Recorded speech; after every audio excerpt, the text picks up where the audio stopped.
Hey everyone, and welcome to Infringement Friday. Today we have a little bit of a unique scenario that I think that a lot of lower level referees and especially youth referees are going to end up dealing with on a fairly frequent basis, and that is when there is an outside interference. So this can be in many different fashions. But usually it's another ball coming onto the pitch, whether it's, teammates warming up on the sideline or, if you have fields in close proximity, you'll have the game ball from another field fly out and land on yours.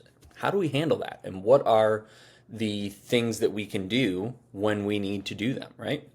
So first, let's jump through the law super quick in order to kind of understand, sort of the considerations and everything that we need to look at from there. So let's have a look here. So under Law 5.3, powers and duties, this is the law that defines the referee here. So enforces the laws of the game, controls the match. I'm not going to read through everything here, but way down here at the bottom, there's going to be, in this section 5.3, outside interference. So our job is to stop, suspend, or abandon the match for any offenses or because of outside interference if, the lighting's inadequate, if there's an object thrown from a spectator that hits a match official, a player, a team official. We have to kind of use common sense there and determine if it's the correct procedure to go ahead and do that. But this is the section of the law that allows us the discretion to be able to continue to play on, or if we need to abandon that match. So you'll see right here where it says an extra ball, other object, or animal enters the field of play during the match, the referee must stop play. We restart with a drop ball, but only if it interferes with play. Unless the ball is going into the goal and the interference doesn't prevent a defending player from playing the ball, the goal is awarded if the ball enters the goal, even if contact is made with the ball, unless the interference was by the attacking team. Okay, so basically it means that the defending team can't throw a ball in and suddenly do it. It means that we have the power to stop this goal from being awarded, say if another player throws a ball onto the pitch and knocks the ball into the goal or something of that nature, at which point then we have to stop play. We allow play to continue if it does not interfere with play and have it removed at the earliest possible opportunity. Now, I found a couple of instances where we really start to look into this, and I think it goes on both sides, right? And there is some subjectivity here because we now have to look at what does it mean when a ball interferes with play, right? And that is completely and totally subjective, and it is up to the opinion of the referee in order to determine if that is the case. So let's look at a couple videos here. The original video that I saw for this segment is going to be this one right here, where we have the ball come onto the pitch. There's actually another, it looks like a substitute on the pitch as well to retrieve the ball, and it happens as there's an attack developing. So let's have a look.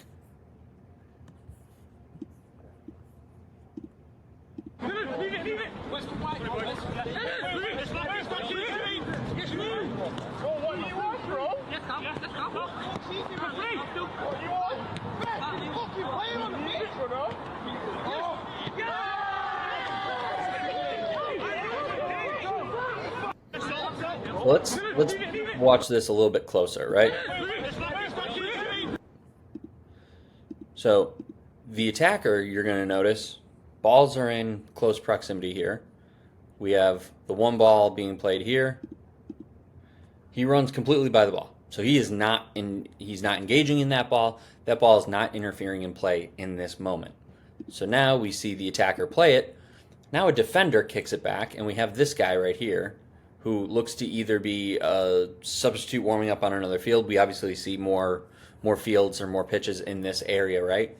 And you see this, he's coming onto the field to try and retrieve the ball and then misses it, or the defending team kicks it back towards his defender, and now the defender is coming through, kicks it to another defender, the other defender kicks it, and now green is still moving, right? They're still moving towards it, and now we have a sudden attack that develops into a goal, or the ball is in the back of the net.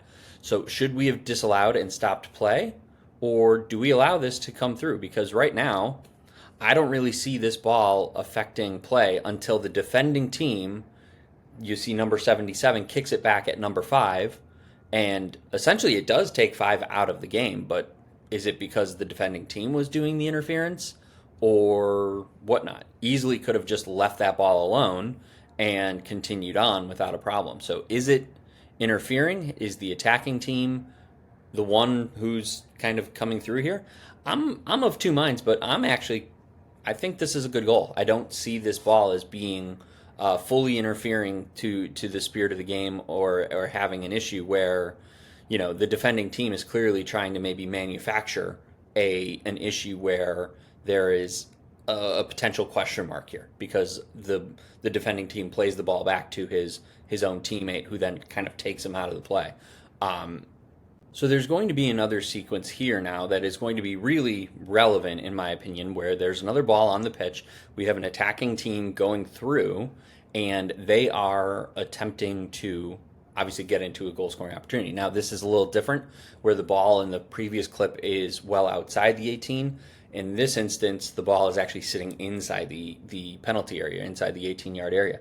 And we have a little bit of a different scenario where the defending team not only kicks the ball, but kicks the ball right into the active ball. So let's have a look here.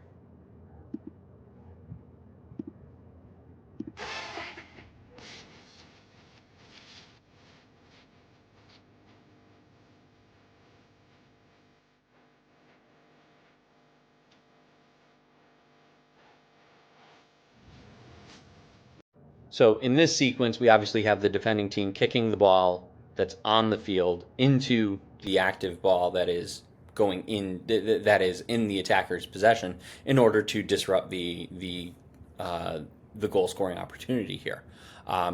This is absolutely the correct call. We have a penalty kick, and they go forward from there.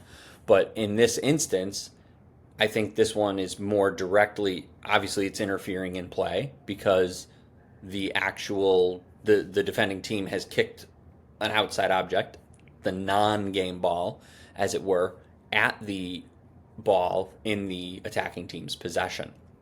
So this one is, they're kind of, they're close in the sense that there's extra ball, defending team playing the ball, and one consideration would have it where we obviously have a penalty kick for the restart, and then in the other side we have a goal being awarded. Now, this is where the subjectivity comes in, because when we have these moments, right, when we have what Law 5 says is we don't have to stop play unless it interferes in play, right? What do we have here? Do we have any reason to stop play from that first sequence? The defending team plays the ball and doesn't really affect the attackers in that sense. The attack is still able to continue and go forward, but is it interfering in play? And that is where I feel like we as referees need to come to sort of a consensus as to what that means. What does it mean when another outside object interferes with play, right? It's obviously different if it's an animal or a dog or, something of that nature. But if the attackers initially run past that ball and then the defenders are the ones that are engaging with it to play with it, I'm more inclined to say you didn't have to kick that ball, right? And similar to the second scenario where the ball is sitting inside the 18-yard area, the attacker runs clear past it, and then the defender, with obvious intention, kicks that ball into the game ball and takes away an immediate goal scoring opportunity, and the referee's right there to see it and correctly awards the penalty kick for the offense. So I want to know what you guys think, especially on this first one, because I can see where some people may say, well, yeah, it's interfered in play.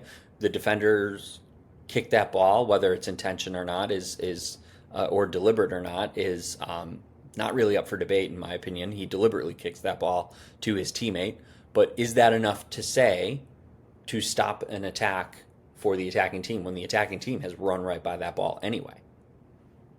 It's one of those moments where I think maybe we have a little bit of subjectivity, and we have to be consistent as far as how this goes. What does the game expect that to be called, right? should we be stopping play just because the defending team suddenly gets confused and that there's this other ball and this other player really on the pitch? So I want to know your thoughts on this, especially when it comes to sort of those outside influences and those outside interferences that can happen by and large on everyone's field here and there, especially at the lower level, right? So if there's any commentary, let me know your thoughts. I appreciate you. Have a great weekend, and I will see you guys for your Motivation Monday. Have a good one.